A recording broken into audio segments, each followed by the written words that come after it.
ظالم جس وقت ظلم کرتا ہے نا،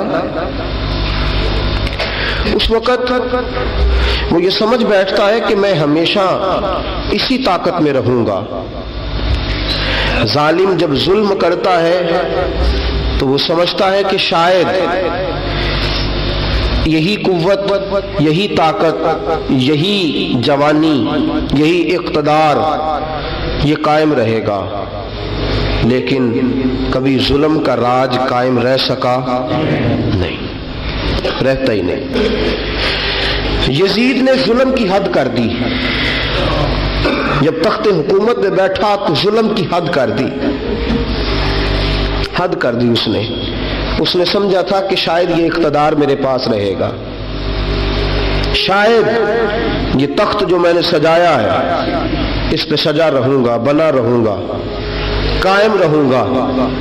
اسے سمجھ نہیں نہ آئی کہ حکومتیں ظلم سے نہیں عدل سے قائم رہتی ہیں۔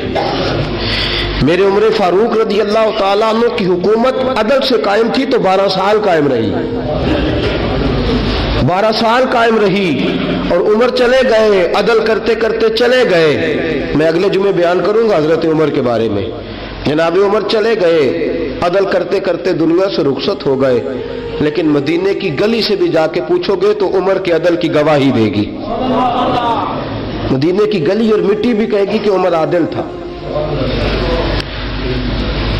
یزید نے ظلم کیا نا، پورے 4 سال رہا، لیکن اس کا خیال تھا کہ میں جمع رہوں گا، بنا رہوں گا، رہ سکا نہیں، رہ سکا، کیونکہ اللہ غافل ہے، اللہ کو پتہ ہے۔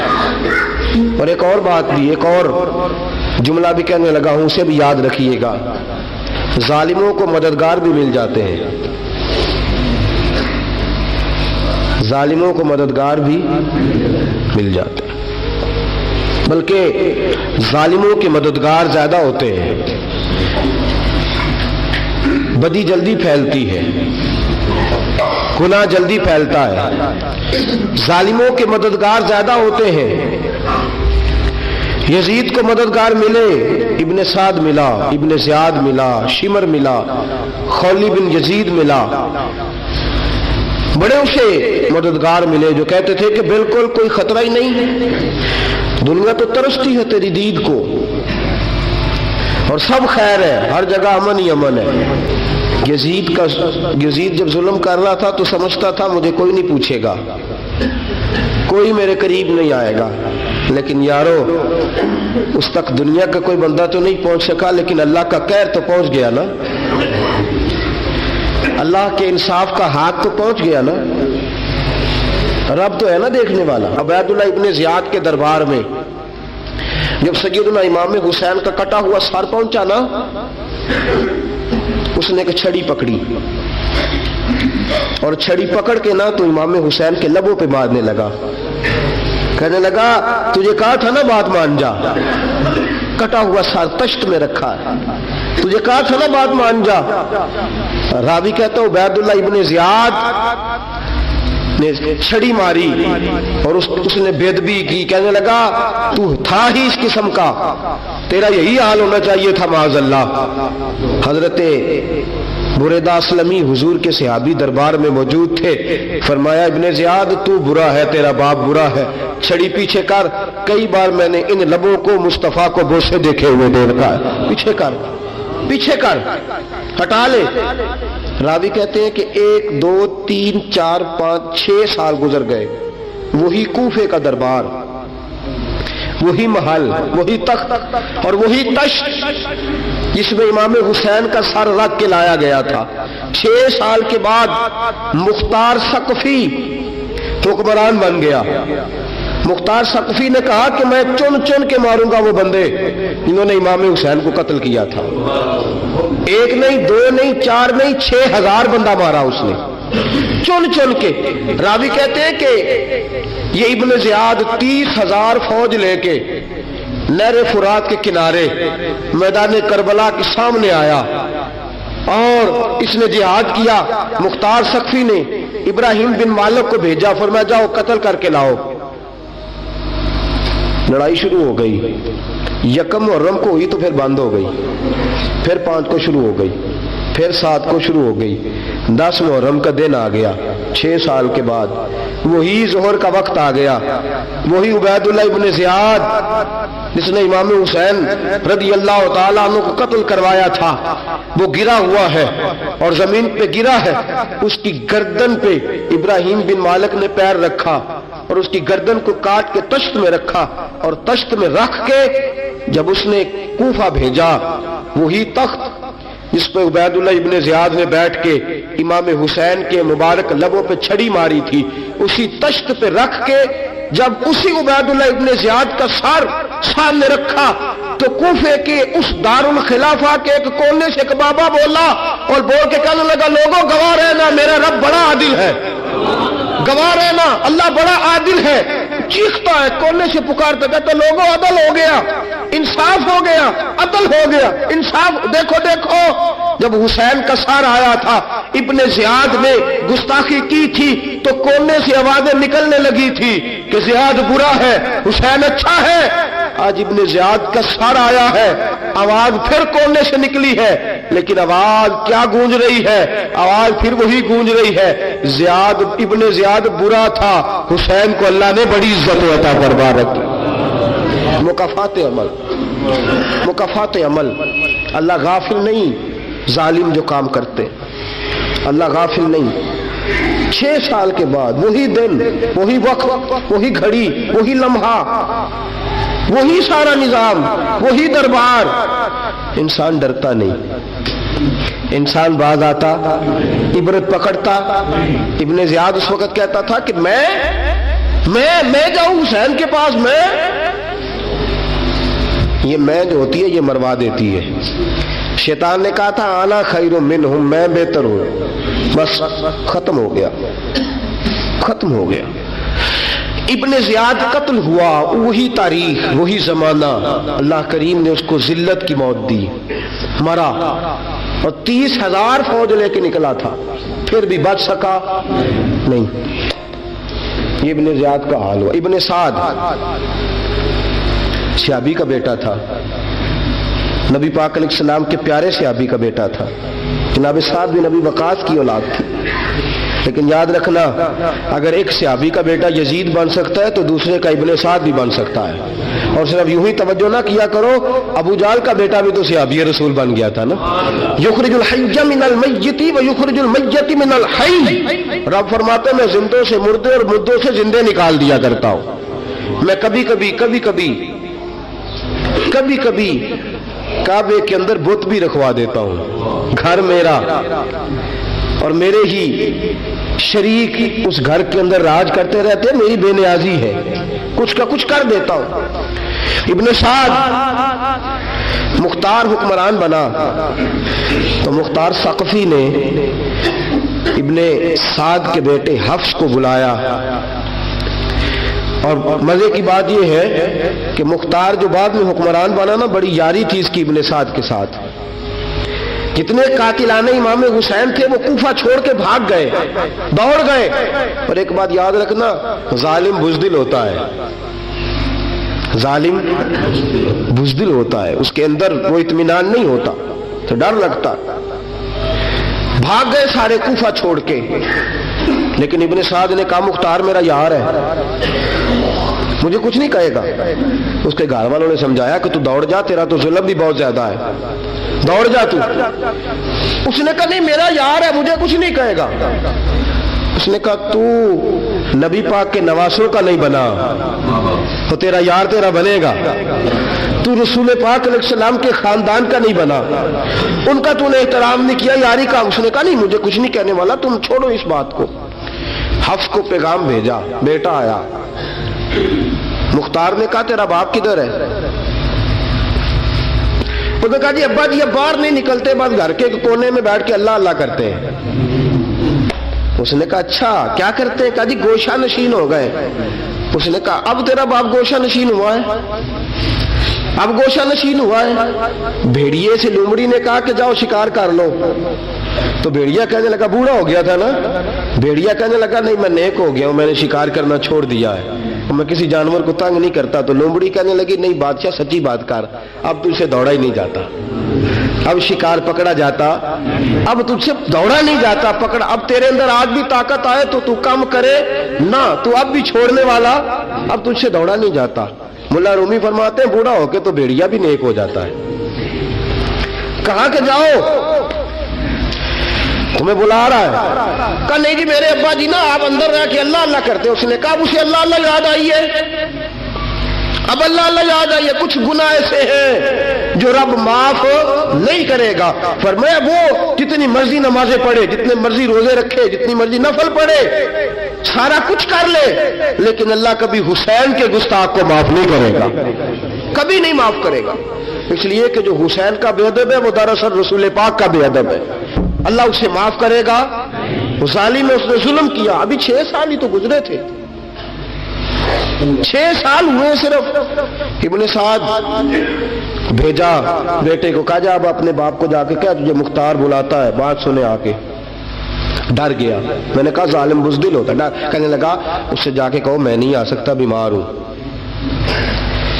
اس نے کہا چلو وہ نہیں آ سکتا تو ہم تو جا سکتے ہیں نا، ہم تو جائیں گے نا۔ ابن سعد نے بھیجے 10-12 بندے، فرمایا جاؤ زندہ نہ لے کے آنا میرے پاس، میرے پاس زندہ نہ لے کے آنا۔ گئے، بیٹے کو حفص کو گرفتار کر کے کھڑا کر دیا، اور جناب یہ جو ابن سعد تھا اس کو بھیجا، کہا جب تم اس تک پہنچو نا تو جا کے گردن مارنا اس کی، اور مجھے اس کی وجود نہیں دیکھنا، صرف کٹا ہوا سر دیکھنا ہے۔ گئے، جا کے اس کو پکارا، کہا مختار نے بھیجا ہے مارنے کے لیے۔ کہنے لگے مختار مجھے نہیں مار سکتا، میرا یار ہے۔ ابن سعد کہتا ہے مختار مجھے مار سکتا، میرا یار ہے۔ ان فوجیوں میں سے ایک فوجی کہنے لگا اگر تو محمد کے نواسے کو مار سکتا ہے تو تجھے بھی تیرا یار مار سکتا ہے صلی اللہ علیہ، اگر تو رسول پاک صلی اللہ تعالی علیہ وسلم کے نواسے کو قتل کر سکتا ہے، تو نے نبی کا حیا نہیں کیا، وہ یاری کا حیا کیوں کرے؟ تو نے ظلم کیا ہے، اب دیکھ تیرا حال کیا ہوتا ہے۔ گرفتار کر لیا، منتیں کرتا رہا۔ تاریخ ابن سعد کو بتا رہی تھی کہ ابن سعد تو ہاتھ باندھتا ہے، پاؤں پکڑتا ہے، ذرا یاد کر میدان کربلا، میدان کربلا تجھے اپنی باری آئی ہے تو تو ہاتھ باندھتا ہے، میدان کربلا یاد کر۔ حسین نے بھائی کی بھی لاش اٹھائی تھی، حسین نے جوان بیٹے کی میت بھی اٹھائی تھی، 6 مہینے کا علی اصغر بھی اس کی گود میں دم توڑ گیا تھا، اس کی بیٹیاں پیچھے تھی، بہن پیچھے تھی، بھانجیاں پیچھے تھی، بھتیجیاں پیچھے تھی، لیکن حسین نے ایک بار بھی ہاتھ نہیں باندھے۔ یہ کون ہے اٹیک ہوا، غبار سے پھٹا ہوا، ہزاروں کوفیوں کے درمیان وہ اکیلا ہی ڈٹا ہوا، یہ بال یقین حسین ہے، نبی کا نور عین ہے۔ فرمایا یہ وہ میدان کربلا بھی یاد کرنا، تو ظالم تھا نا، معافیاں مانگ رہا ہے۔ حسین رسول پاک کے نواسے تھے، ایک بار بھی معافی طلب، دیکھ منظر یاد کر۔ ابن سعد کا ایک ہی بار میں سر قلم کیا، ایک ہی بار میں۔ امام حسین پہ تو پہلے 82 زخم لگے تھے تلوار کے، 82 زخم تلوار کے، نیزوں کے، اور کئی نیزوں کی انیاں امام حسین کے وجود میں ٹوٹ گئی تھی۔ امام حسین رضی اللہ تعالیٰ عنہ پہلے ڈٹے رہے، جمے رہے، بڑی دیر کے بعد پہلے ہی بار میں گر گیا۔ ابن سعد کا کٹا ہوا سر پہنچا تو بیٹا کھڑا تھا۔ مختار سقفی نے کہا کہ تیرا باپ میں نے مار دیا ہے۔ کہنے لگا کوئی مزہ نہیں رہا زندگی میں۔ اس نے کہا چلو ٹھیک ہے تمہیں بھی مار دیتے ہیں، اگر مزہ نہیں رہا تو مار دیتے۔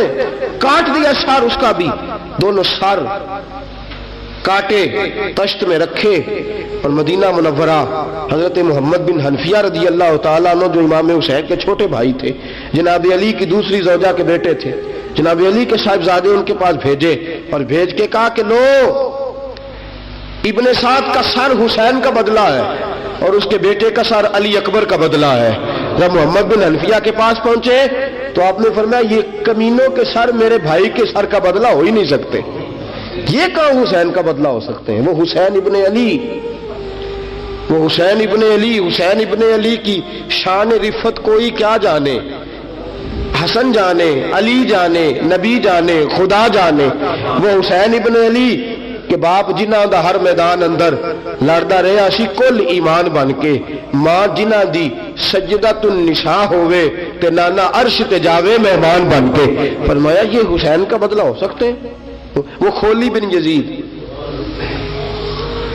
خولی بن یزید جس نے امام حسین کا سر کاٹا تھا، پتہ چلا نا، دیکھیں نا امام حسین کو کتنے موقع ملے تھے کربلا سے جانے کے، پہلے موقع پر ہی اور بن یزید نے کہا کہ امام آپ جانا چاہیں تو میں رستے کھول دیتا ہوں، آپ تشریف لے جائیں۔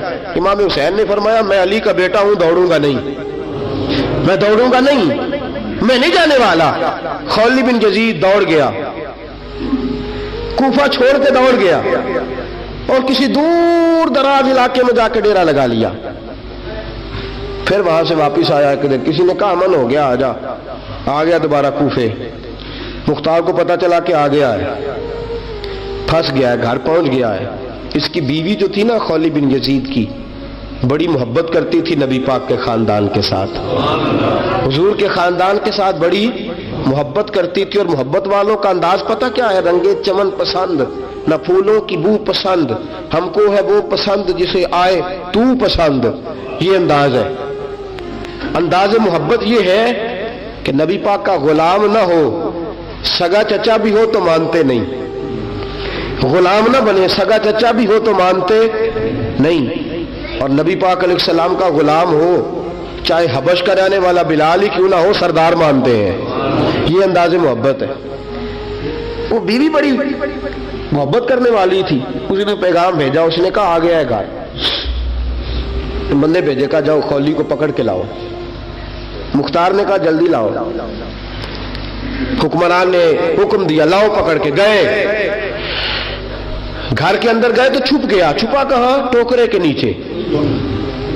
میں نے کہا ظالم بزدل ہوتے، ایک ٹوکرے کے نیچے چھپ گیا۔ بیوی سے کہنے لگا، ان سے کہنا میں گھر کوئی نہیں، ان سے کہو میں گھر نہیں۔ بیوی کہنے لگی چلو ٹھیک ہے۔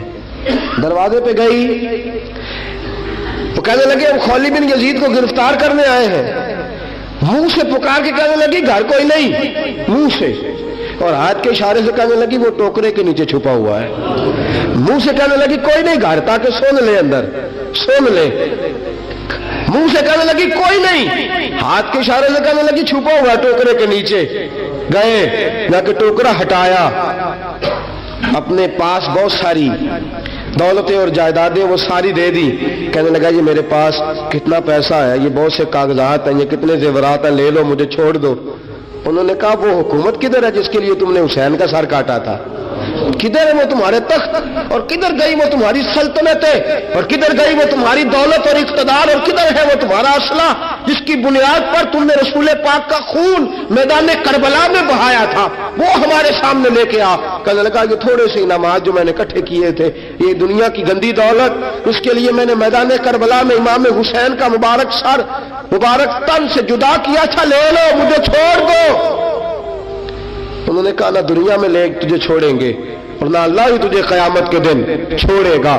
گرفتار کر کے لائے، گرفتار کر کے لائے۔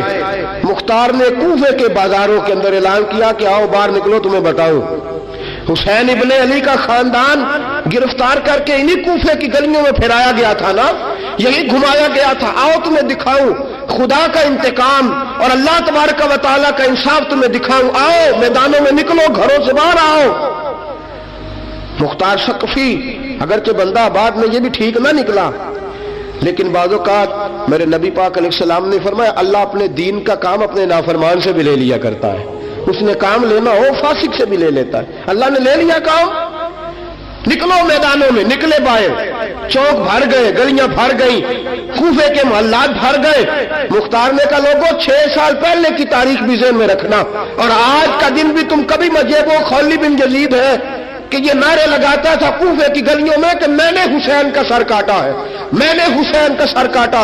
تمہارے سامنے کھڑے، پوچھو اس سے پوچھا بھی تو نے حسین کا سر کاٹا؟ کہنے لگا جی میں نے تو بالکل نہیں کاٹا تھا، میں تو انعام کے لیے نعرے لگاتا تھا، میں نے تو نہیں کاٹا۔ اس نے کہا چلو ابھی کرتے ہیں تیرا بندوبست۔ زخم لگائے تلوار کے ساتھ، اس کے وجود پر زخم لگائے، اور جب نڈھال ہو گیا، خون بہ گیا، زمین پہ گر گیا، تو مختار نے کہا اس کے وجود کو آگ لگا دو، زندہ کو جلا دو۔ جب وہ جل رہا تھا راکھ اڑ رہی تھی، لوگ کہہ رہے تھے کہ دیکھو یاد رکھنا اللہ نے رسی ڈھیلی کر دی تھی، اب رب نے رسی کھینچی ہے، تو دیکھو خدا سے بڑا کسی کا انصاف نہیں ہے۔ کس انداز میں امام حسین کے قاتل کو شمر ذل جوشن، میں نے کہا تھا 10 محرم کے دن جب مختار کے لوگ اس کے پیچھے بھاگے تو مدینہ منورہ تک گیا، حضرت امام زین العابدین سے بھی ملا، انہوں نے پانی بھی پلایا، کہنے لگا امام صاحب لگتا ہے آپ نے مجھے پہچانا نہیں۔ فرمایا میرا سارا گھر اجاڑ دیا، میں تجھے بھول سکتا ہوں؟ کہا پھر پانی کیوں پلایا ہے؟ فرمایا بند کرنا تمہارا کام ہے اور دشمنوں کو پلا دینا یہ ہمارے خاندان کا رواج ہے۔ فرمایا میرا سارا گھر اجاڑ دیا، تجھے کبھی بھول سکتا ہوں؟ بھول ہی نہیں سکتا، لیکن چونکہ ہمارے گھر کا کوئی مزاج ہی تھوڑا منفرد ہے، ہمارا کوئی انداز ہی تھوڑا مختلف ہے۔ شمر دوڑتا امام زین العابدین سے کہنے لگا پناہ، مجھے پناہ ملے گی؟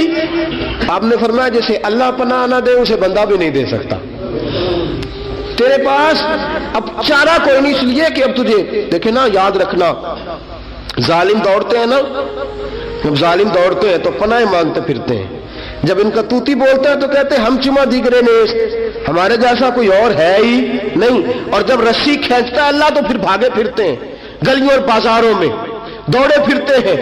اس لیے کہتے ہیں کہ ڈر کے رہنا چاہیے، ڈر کے۔ آج بھی ان کے ساری شمر کو کہا کہ تو اب تجھے کوئی پناہ دے نہیں سکتا، اس لیے کہ تو اللہ کی پکڑ میں آنے والا ہے۔ شمر دوڑتا دوڑتا ایک گاؤں میں جا کے چھپ گیا، وہاں کے لوگوں کو مارا پیٹا، کہا قبر کسی نے بتایا تو گردن اڑا دوں گا۔ رات کا سناٹا چھایا تو مختار سقفی کا گروہ پہنچ گیا، شمر کو گرفتار کر کے لایا۔ مختار سقفی نے کہا کہ اس کے نا ہاتھ اور پیر باندھو، یہ پانی بند کرتا تھا میرے امام کے بچوں پر، یہ پانی بند، اور نعرے لگاتا تھا، کھڑا ہو کے کہتا تھا کہ امام پانی جانوروں کو دوں گا، درندوں پرندوں چرندوں کو دوں گا، لیکن اگر علی اصغر مانگے گا تو پھر نہیں دوں گا، علی اکبر مانگے گا تو پھر نہیں دوں گا، عباس مانگیں گے تو پھر نہیں دوں گا، اگر زین العابدین مانگیں گے تو نہیں دوں گا، سکینہ شہربانو اور زینب کو پانی نہیں ملے گا، باقی ساری کائنات پیے گی، آپ کو نہیں ملے گا۔ یہ وہی شمر تھا، گرفتار کر کے لایا، 3 دن تک پیاسا رکھا اور زبان اتنی لمبی باہر نکل آئی، العطش العطش کی آوازیں بلند کرنے لگا۔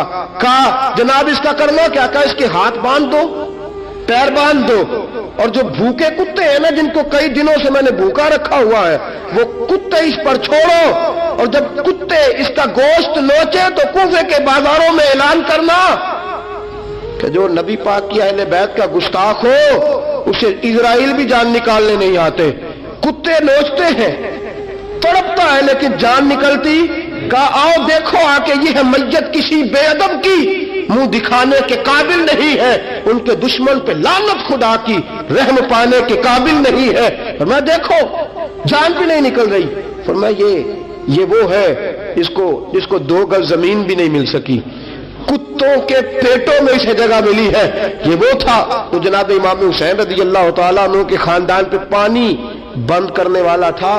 میرے عزیزو دیکھو، رب فرماتا ہے کہ میں کبھی کسی ظالم سے غافل نہیں